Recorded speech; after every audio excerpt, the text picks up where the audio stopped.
ce dimanche. Je te demande, Seigneur Jésus, de mettre en nous cet enseignement, de nous toucher, de toucher notre cœur de ton enseignement afin que l'on puisse fonctionner et marcher dans tes voies, Seigneur Jésus. Nous avons besoin de toi en tout lieu, en tout temps. Alors, je te le demande, Seigneur Jésus, de toucher chacun de nous et de nous inspirer afin que l'on puisse toujours grandir en ta présence, toujours grandir sans être distrait par les démons ou les œuvres de Satan, Seigneur Jésus. Que tout ce qui se passe devant nous, Seigneur Jésus, soit de toi et que nos yeux ne soient pas dirigés sur aucun autre être que toi, Seigneur Jésus. Alors, dans ce dimanche, je te demande de nous accompagner à recevoir tout ce qui va avoir été dit aujourd'hui, Seigneur Jésus. Et je le prie dans le nom de Jésus. Amen. Amen. Amen. Merci, frère, pour cette prière.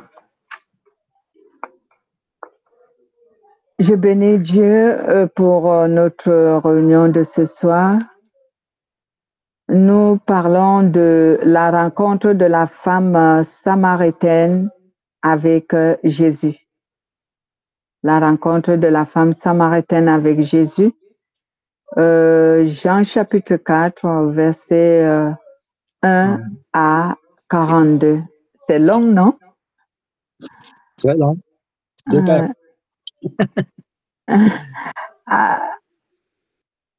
On va faire la lecture. Oui. Le Seigneur sut que les pharisiens avaient appris qu'il faisait et baptisait plus de disciples que Jean. Toutefois, Jésus ne baptisait pas lui-même, mais c'était ses disciples. Alors il quitta la Judée et repartit pour la Galilée. Or, il fallait qu'il traverse la Samarie. Il arriva donc dans une ville de Samarie nommée Sychar, près du champ que Jacob avait donné à Joseph, son fils. Là, se trouvait le puits de Jacob. Jésus, fatigué du voyage, était assis au bord du puits. C'était environ la 6e heure. Une femme de Samarie vint puiser de l'eau. Jésus lui dit, « Donne-moi à boire. » Car ses disciples étaient allés à la ville pour acheter des vivres. La femme samaritaine lui dit, « Comment toi, qui es juif, me demandes tu à boire? À moi qui suis une Samaritaine. » Les Juifs, en effet, n'ont pas de relation avec les Samaritains. Jésus lui répondit, « Si tu connais le don de Dieu et qui est celui qui te dit, « Donne-moi à boire », c'est toi qui lui aurais demandé à boire, et il t'aurait donné de l'eau vive. Seigneur, lui dit-elle, tu n'as rien pour puiser, et le puits est profond. D'où aurais-tu donc cette eau vive? Es-tu plus grand que notre père Jacob, qui nous a donné ce puits et qui en a bu lui-même, ainsi que ses fils et ses troupeaux? Jésus lui répondit, quiconque boit cette eau aura encore soif. Mais celui qui boira l'eau que je lui donnerai n'aura jamais soif. Et l'eau que je lui donnerai deviendra en lui une source d'eau qui jaillira jusque dans la vie éternelle. La femme lui dit, Seigneur, donne-moi cette eau, afin qu'il n'ait plus soif et que je vienne plus puiser ici. Va, lui, dit-il, appelle ton mari et reviens ici. La femme répondit, je n'ai pas de mari. Jésus lui dit, tu as bien fait de dire, je n'ai pas de mari, car tu as eu 5 maris, et celui que tu as maintenant n'est pas ton mari. En cela, tu dis vrai. Seigneur, lui dit la femme, je vois que tu es prophète. Nos pères ont adoré cette montagne, et vous dites, vous, quel endroit où il faut adorer et à Jérusalem. Femme, lui dit Jésus, crois-moi, l'heure vient où ce ne sera ni sur cette montagne, ni à Jérusalem que vous adorez le Père. Vous adorez ce que vous ne connaissez pas. Nous adorons ce que nous connaissons, car le salut vient des Juifs. Mais l'heure vient, et c'est maintenant, où les vrais adorateurs adoreront le Père en esprit et en vérité, car ce sont de tels adorateurs que le Père recherche.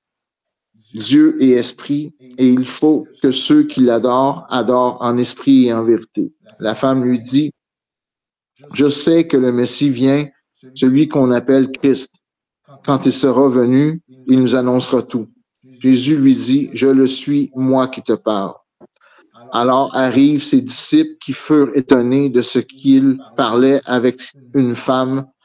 Toutefois, aucun ne dit, que demandes-tu ou de quoi parles-tu avec elle? La femme laissa donc sa cruche et s'en alla dans la ville et dit aux gens, venez voir un homme qui m'a dit tout ce que je fais, ne serait-ce pas le Christ?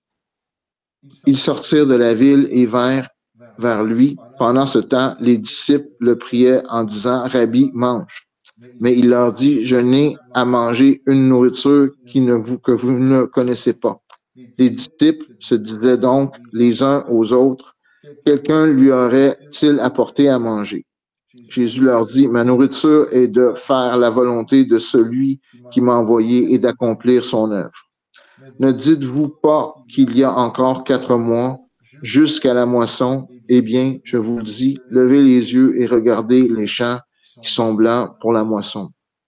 Déjà, le moissonneur reçoit un salaire amassé du fruit pour la vie éternelle, afin que le semeur et le moissonneur ne se réjouissent ensemble.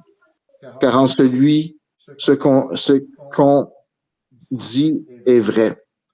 L'un sème, l'autre moissonne. Je vous ai envoyé moissonner ce qui ne vous a coûté aucun travail, et d'autres ont travaillé, et c'est dans leur travail que vous êtes entrés. Plusieurs Samaritains de cette ville crurent en Jésus à cause de la parole de la femme qui rendait ce témoignage. Il m'a dit tout ce que j'ai fait. Aussi, quand les Samaritains vinrent à lui, ils le prièrent de rester auprès d'eux, et il resta 2 jours. Ils furent encore beaucoup plus nombreux à croire à cause de sa parole.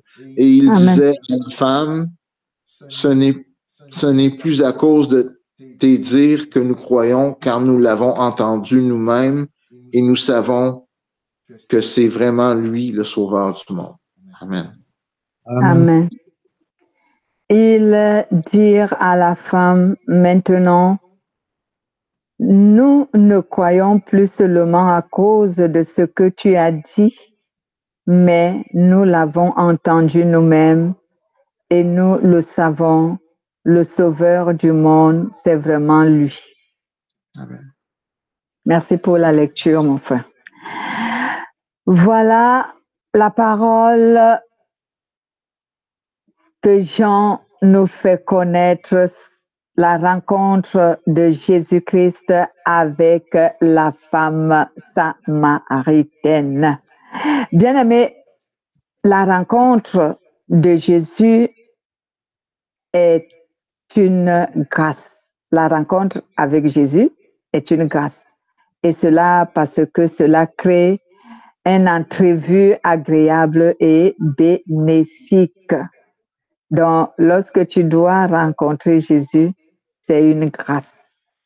Si tu rencontres Jésus, c'est une grâce. Pourquoi cela est une grâce? Pourquoi je dis que cela est une grâce?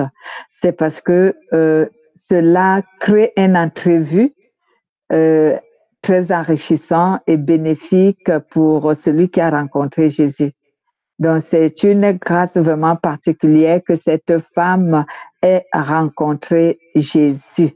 Donc, son entrevue avec Jésus était enrichissant parce que Jésus lui avait révélé les choses dont elle ignorait.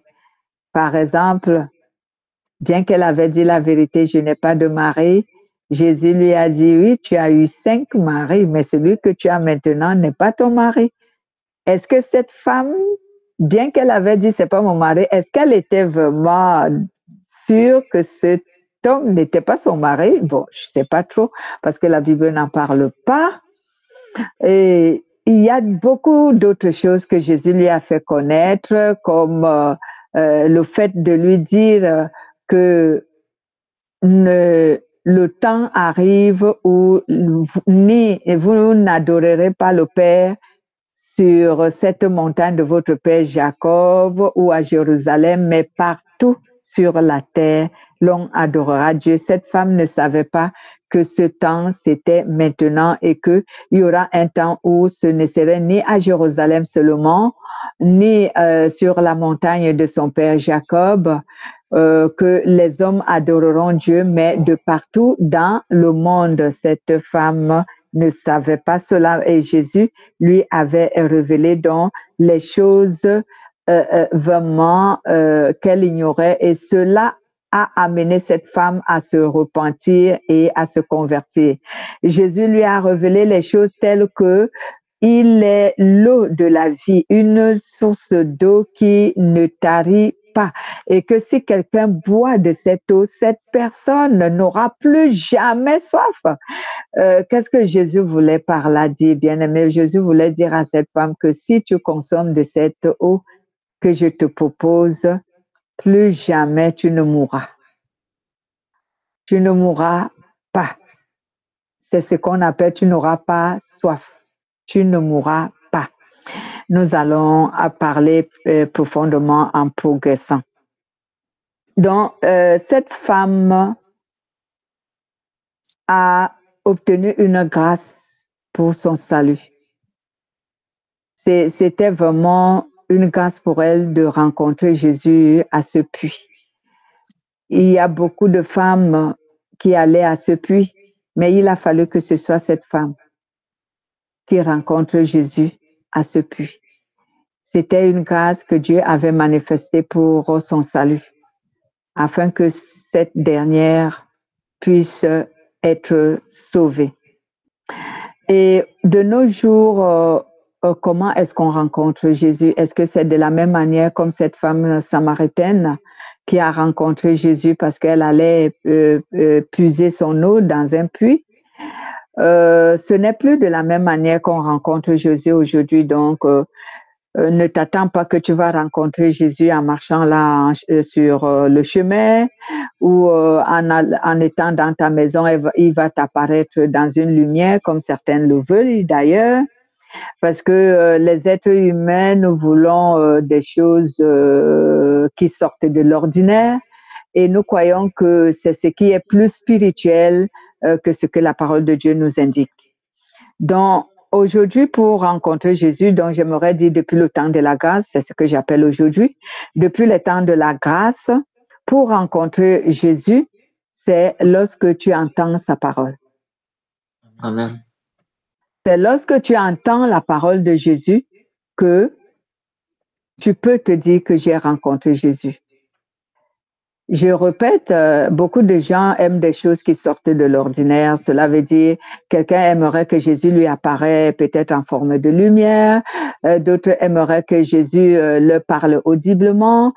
D'autres aimeraient même que Jésus s'emprunte encore un corps comme les anges et qu'il lui apparaisse comme un être humain, comme cela a été le cas de cette femme samaritaine.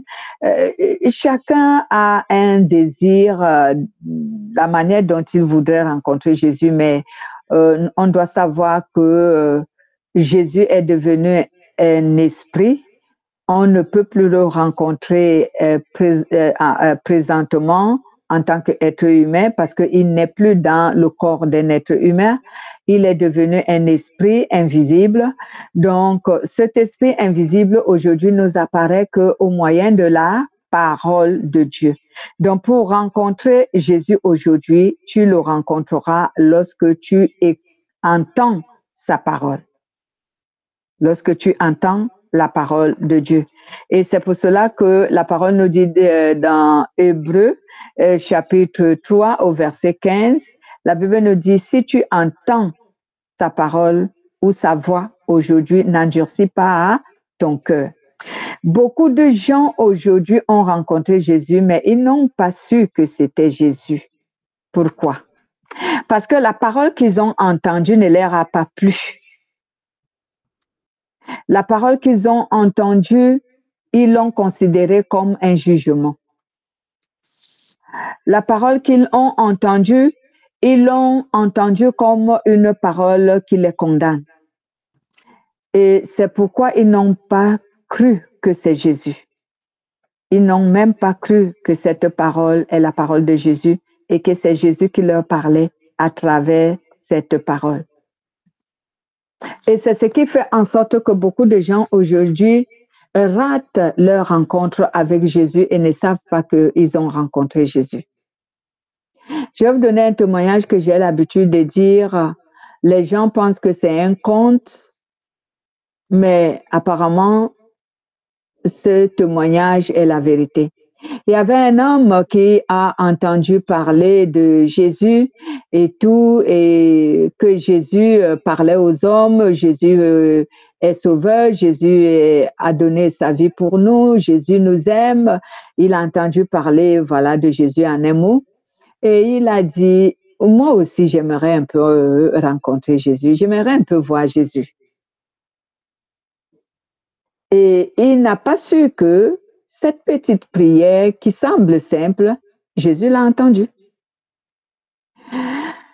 Il a dit donc à Jésus, moi aussi j'aimerais te voir, comme les gens te voient. Alors, Jésus s'est présenté à lui 3 fois et il n'a pas discerné que c'était lui. Comment? Jésus s'est présenté à lui la première fois comme un enfant turbulent. Un enfant turbulent qui joue au ballon devant sa cour et qui, dans cette turbulence, balance un ballon dans sa maison et qui va le rechercher, qui va le chercher. Il dit, bon, lui, pardonne-nous, papa, on veut récupérer notre ballon qui est entré dans ta maison. Il était en colère. Il leur dit, vraiment, vous êtes turbulent et moi, je ne vais pas vous pardonner ces actes que vous posez. Vous me balancez un ballon dans la maison. Moi, j'ai nettoyé ma maison et puis j'attends un étranger. Donc, il a fait quoi? Il a percé le ballon et il l'a jeté dehors. Il ne savait pas que c'était Jésus. Alors, Jésus s'est présenté à lui encore d'une autre manière comme un mendiant.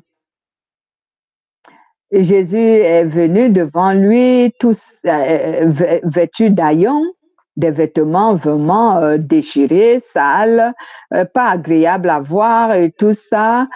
Et dès qu'il s'est présenté devant sa porte, le monsieur qui avait l'apparence sale et dont Jésus avait emprunté le corps, il n'avait même pas encore ouvert sa bouche pour dire à cet homme ce qu'il voulait.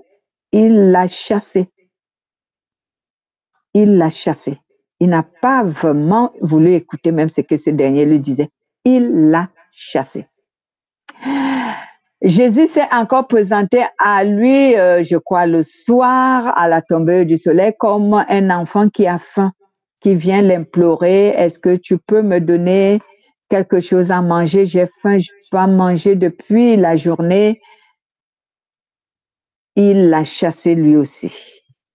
Et après, une voix s'est manifestée et il a dit, comment tu veux me voir?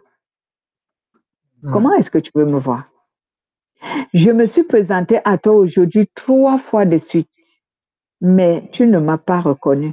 Comment voudrais-tu que je me présente à toi pour que tu me reconnaisses que c'est moi? Voici donc comment est-ce que beaucoup de personnes aujourd'hui pensent ne pas avoir rencontré Jésus, alors qu'ils l'ont déjà rencontré, mais ils ne l'ont pas reconnu.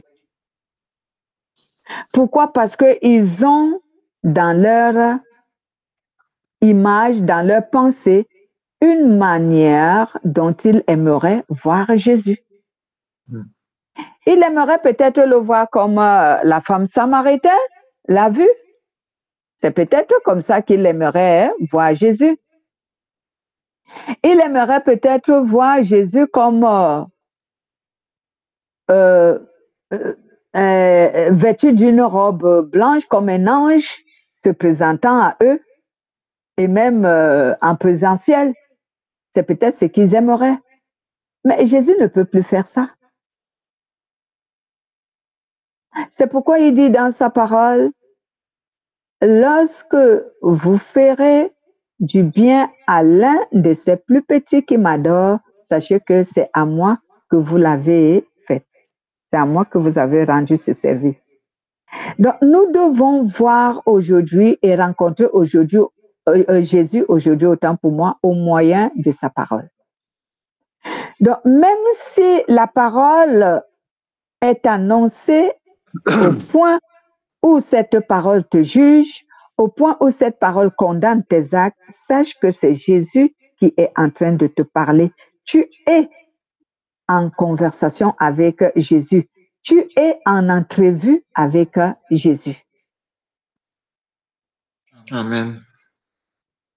Quand cette femme samaritaine a rencontré Jésus, vous croyez que Jésus lui a dit les choses faciles? Vous croyez que Jésus lui a dit les choses qu'elle aimait entendre? Déjà, Jésus lui a dit que l'homme avec qui tu vis n'est pas ton mari. Et Jésus, même si je regarde encore certains versets, quand il a dit à Jésus, nous on prie Dieu sur cette montagne où notre père Jacob nous a montré. Et vous dites que c'est à Jérusalem qu'on doit prier Dieu. Et Jésus lui a dit que vous, les Samaritains, vous adorez ce que vous ne connaissez pas. Vous croyez que c'est une parole facile que l'on te le dise? Ce n'est pas une parole facile que l'on te la dise que tu ne connais pas le Dieu que tu adores. Si on te dit ça aujourd'hui, tu vas te fâcher, n'est-ce pas? Mais Jésus a dit ça à la femme samaritaine. Il dit, vous les Samaritains, vous ne savez pas ce que vous adorez. Mais nous, les Juifs, on sait ce qu'on adore.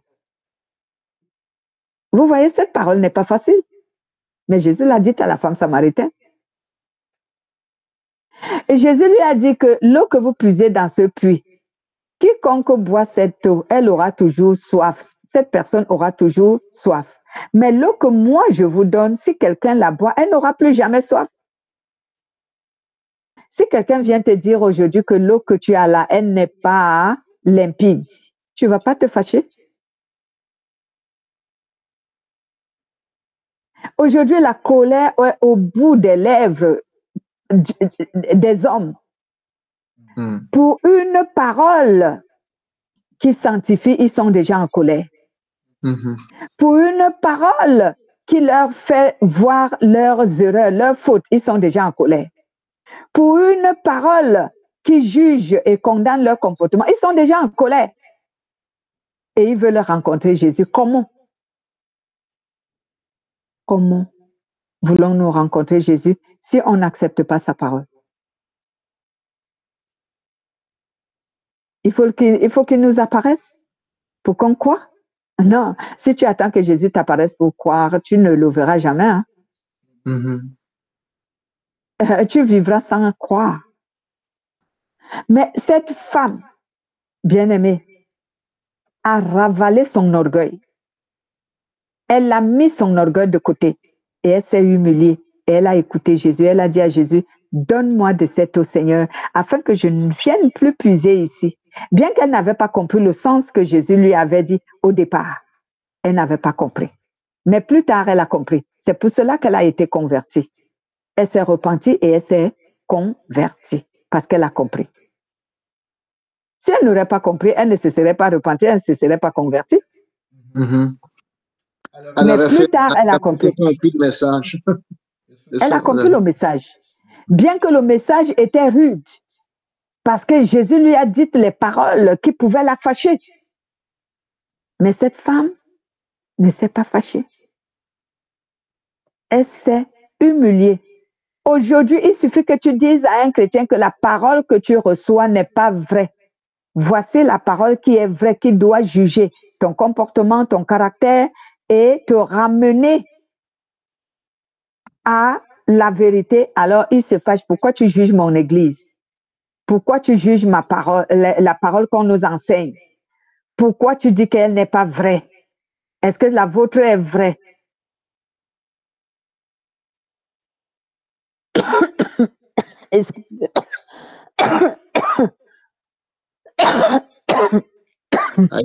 Aïe, aïe, aïe.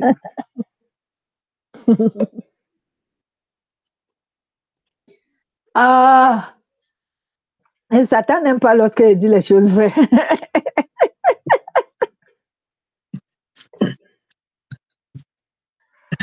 Il est toujours en train de m'attaquer. Donc, bien aimé, tu ne peux pas de nos jours, depuis le temps de la grâce, tu ne peux plus rencontrer Jésus autrement. La seule façon écrite dans la parole dont on peut rencontrer Jésus, c'est lorsque tu entends sa parole. Et sa parole, comme je l'ai toujours dit, elle juge. Sa parole, elle condamne nos actions mauvaises. Il est bien vrai, la parole de Dieu encourage aussi. Mais si vous lisez, allez bien lire. C'est là où j'invite souvent, c'est à ce moment que j'invite souvent les chrétiens à aller lire la Bible. Lisez un peu les évangiles de Jésus. Ce sont les enseignements de Jésus. Les 4 évangiles, Matthieu, Marc, Luc et Jean. Lisez un peu. Cette parole est très peu encourageante. Lisez-les. Elle est très peu encourageante. Aujourd'hui, c'est que les hommes, les êtres humains, j'aimerais dire, voudraient écouter et entendre comme parole. C'est la parole qui les encourage en tout. Non, pas la parole qui juge, non, pas la parole qui condamne les actions mauvaises, non, mais celle qui les encourage en tout. Une parole qui voit les péchés. Comme certains prédicateurs, il ne faut pas être très dur dans la parole. Il faut choisir la parole qui est légère, la parole qui est douce et comme ça. Vous allez lire les évangiles, vous allez voir si Jésus a adouci sa voix pour parler aux gens. Jésus n'a jamais adouci sa voix pour parler aux gens. La Bible déclare même qu'il prêchait, il enseignait avec autorité. Quelqu'un qui enseigne avec autorité,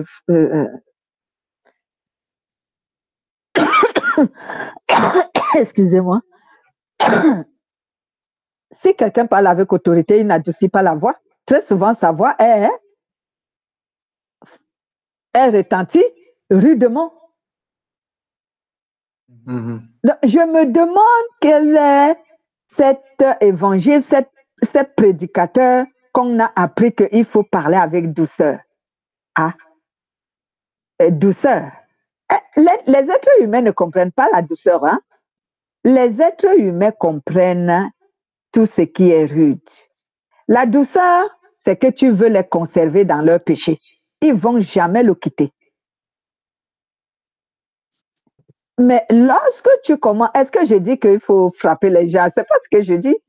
Non. Est-ce que je dis qu'il faut insulter les gens? Non, c'est pas ce que je dis. Je dis pas qu'il faut insulter les gens. Je dis pas qu'il faut blesser les gens. Déjà, même quand tu es un prédicateur, lorsque ton intention est de blesser les gens pendant que tu prêches, alors là, le Saint-Esprit peut même se fâcher contre toi-même. Donc, ton intention doit être uniquement pour pousser ces personnes à quitter leur péché. Pas pour les insulter, pas pour les humilier, pas pour les blesser. Ton intention doit être de les pousser à la sainteté, d'attirer leur attention pour qu'ils se détournent du péché. Et c'est ce que Jésus a fait avec cette dame. C'est ce que Jésus a fait avec elle. Jésus lui a parlé rudement, mais avec l'intention de l'amener à comprendre la parole qu'il l'enseignait.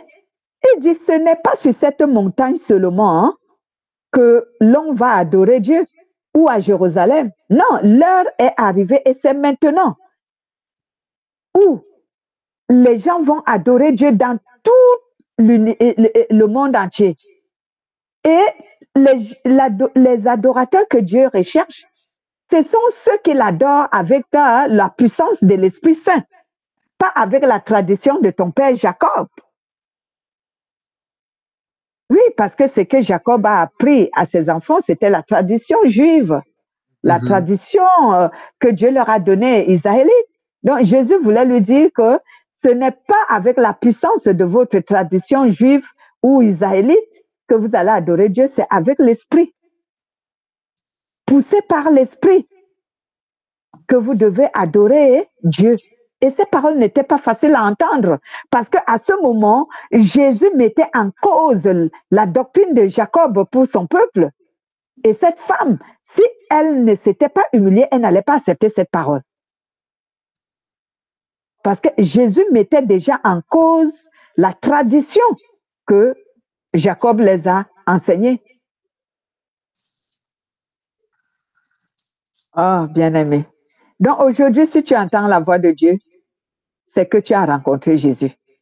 J'aimerais dire, si tu entends la parole de Dieu, la parole de la vérité, je le dis toujours, pas la parole flatteuse qui gardait les gens dans leur péché et qui les console dans leur péché, mais la parole de la vérité qui pousse l'être humain à se dépouiller et à se détourner de son péché, à se repentir et abandonner la pratique du péché. Si tu entends cette parole, même si elle te fait tellement mal, il faut l'accepter, c'est Jésus. Si tu reçois cette parole, tu as reçu Jésus. Parce que cette femme, étant donné qu'elle s'est laissée prêcher, elle a laissé que Jésus l'enseigne, elle a laissé que Jésus la réprimande, elle a laissé que Jésus lui dise les choses qu'elle ignorait. Cette femme a été une porteuse du salut pour la plupart des hommes en Samarie. Parce qu'après avoir tout écouté, elle a déposé sa cruche, elle est retournée en ville et elle a dit, venez voir quelqu'un qui m'a dit des choses que je ne connaissais pas. Il m'a dit les choses que je ne connaissais pas. Venez. Et ces gens-là sont venus. Eux aussi ont écouté ce que Jésus disait. Et ils ont même dit à Jésus, tu ne pars pas. Il faut que tu restes encore chez nous parce que tu as encore beaucoup à nous enseigner. Ah, bien-aimé. Cette femme aurait dû refuser. Et déjà même, il y avait une chose qui existait que entre les Samaritains et les Juifs, il y avait l'inimitié. Donc, cette femme aurait même gardé son silence, ne même pas répondre à Jésus qui lui demandait de l'eau, puiser son eau, porter sa cruche et repartir au village, chez lui et chez elle, sans même répondre à Jésus, parce que les Samaritains et les Juifs ne se parlaient pas. Ils étaient en inimitié. Vous voyez? Mais cette femme n'a pas regardé que Jésus, il est bienvenu. Elle a dit à Jésus, comment tu me parles? Tu m'adresses la parole à moi qui suis une femme samaritaine. Elle voulait dire à Jésus qu'entre vous et nous, il y a de l'inimitié. Et pourquoi tu m'adresses la parole? Oui. Ce qui fait aussi, c'est que ce qui l'a impressionné, la preuve que ça l'a impressionné, c'est que son objectif, c'était d'aller puiser de l'eau pour elle, mais elle a laissé sa cruche sur le lieu. Elle n'est même pas repartie avec sa cruche. Elle est partie aller annoncer la bonne nouvelle, dire que le Messie, elle a rencontré le Messie. Dans le fond, le message a été comme instantané. Amen. Donc, la cruche est un symbole. L'eau est un symbole, comme on connaît que la parole de Dieu est toujours remplie d'énigmes. L'eau, comme Jésus le disait, si tu connaissais qui était devant toi, c'est toi qui me demanderais de l'eau et je te donnerai une eau vive. Jésus voulait lui faire connaître que je donne la vie à ceux qui croient en moi. Donc, Jésus voulait lui dire que si tu crois en ce que je te dis, tu seras sauvé. Donc, l'eau, ici, prend le symbole, comme nous connaissons bien, de la parole de Dieu. Et la cruche prend le symbole de l'abandon de la tradition. La cruche prend le symbole de l'humilité. Donc, cette cruche-là a la manifestation de deux formes de symboles. La première symbole, c'est la tradition. Parce que c'est leur père Jacob qui les avait creusé ce puits. Donc, quand on parle de Jacob, on fait allusion à la tradition d'Israël. Donc, moi, j'appelle la tradition juive, la coutume juive. Voilà. Donc, ils allaient à ce puits parce qu'ils croyaient à tout ce que leur père Jacob leur avait dit. Et c'est pourquoi Jésus lui a dit que la parole de Jacob, c'est une tradition. Comme je vous dis, l'eau est le symbole de la parole. Donc, l'eau que cette femme puisait dans ce puits est le symbole de la coutume et de la tradition israélite que leur père Jacob les avait enseignée. C'est pourquoi Jésus lui a dit que si tu bois de cette eau, tu auras toujours soif. Cela veut dire que si tu vis dans la tradition juive de ton père Jacob, tu vas mourir et tu iras en enfer. Tu ne seras pas sauvé. Mais si tu bois de l'eau que moi je vais te donner, tu seras sauvé et tu vivras éternellement. C'est ça le symbole. C'est cela le symbole. Donc, et la cruche prend encore ce sens du symbole que je dis, l'humilité, parce que cette femme a fait quoi? Au lieu de s'entêter et de prendre l'eau dans le puits, elle a déposé la cruche au pied de Jésus. C'est ce que la Bible déclare. Elle a déposé sa cruche au pied de Jésus. Cela symbolise l'humilité. Elle s'est humiliée. Elle s'est humiliée. Comme je disais, elle a ravalé son orgueil et elle a écouté Jésus du début jusqu'à la fin. Et quand Jésus a fini de lui parler, c'est à ce moment qu'elle a couru maintenant en ville pour aller dire aux gens, venez voir celui qui m'a dit tout ce que j'ignorais. Mais avant cela, elle avait déposé sa cruche auprès de Jésus, elle s'est humiliée, elle l'a écouté. Aujourd'hui, il y a les gens, quand tu te présentes à eux pour leur annoncer la parole de Dieu, ils te regardent d'abord du pied à la tête. Ils te jugent selon les apparences. Ils ne t'écoutent pas.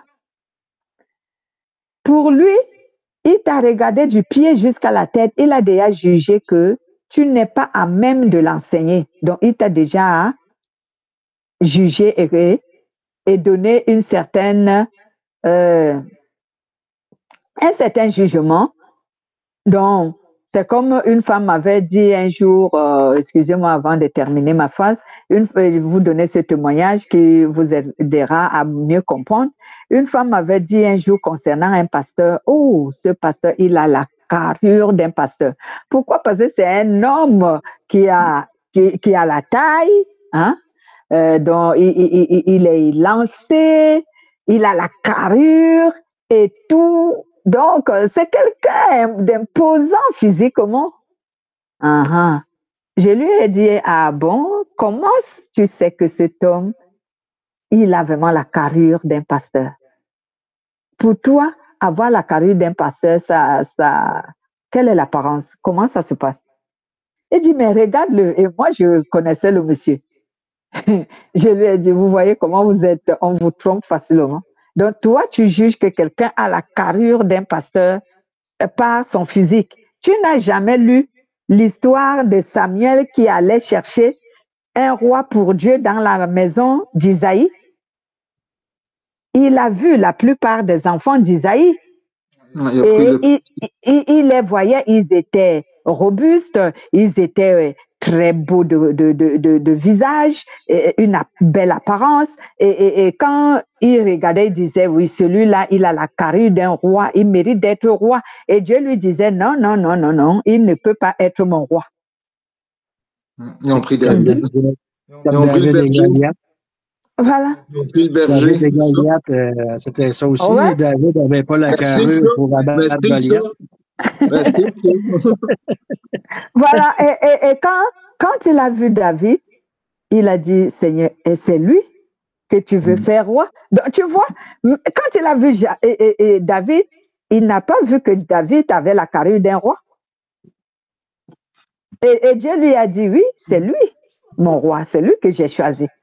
Donc, Dieu, la Bible dit dans le livre de 1 Corinthiens que Dieu choisit les choses viles pour confondre les sages, les choses dont les gens méprisent. Donc, ce sont les gens qui n'ont pas une belle apparence, qui n'ont pas une intelligence développée, qui n'ont pas des diplômes de docteur, des agrégés et tout, que Dieu choisit comme ses serviteurs. Votre belle apparence ne sert à rien à Dieu. C'est pas ce que Dieu utilise pour choisir son serviteur ou sa servante. Oui, puis de se faire dire des choses que tu fais de pas correct. Plusieurs auraient parti. La Samaritaine n'aurait pas resté là, elle aurait dit qui que t'es, toi, pour me dire qu'est-ce que je Oui, allez, fais. voilà.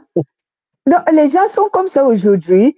Regardez même lorsqu'ils vont écouter les paroles de Dieu sur les réseaux sociaux, ils choisissent les pasteurs dont ils doivent écouter.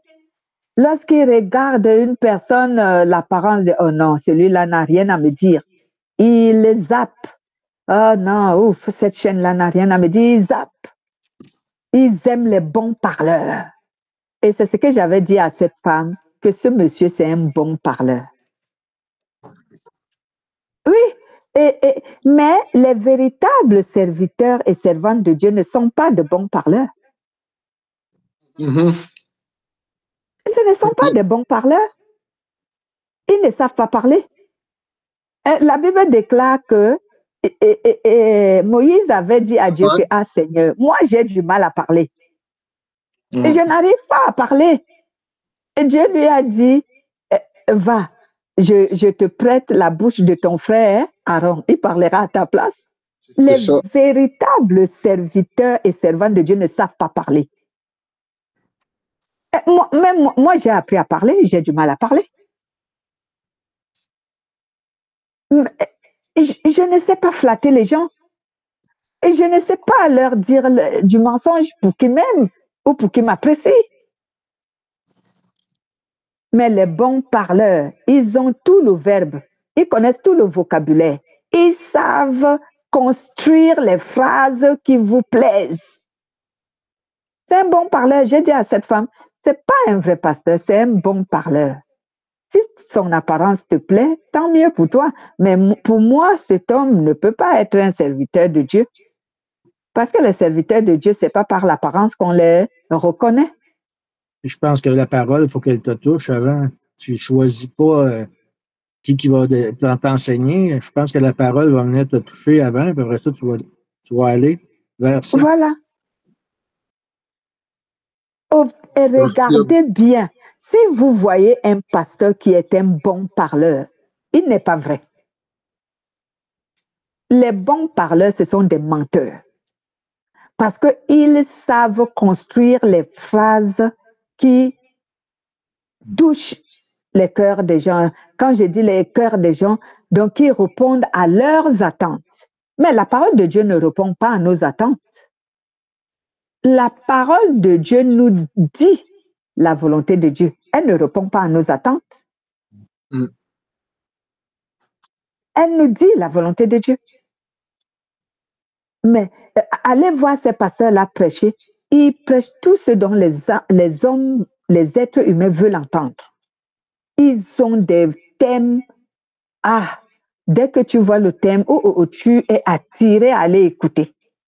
Ça t'attire à aller écouter.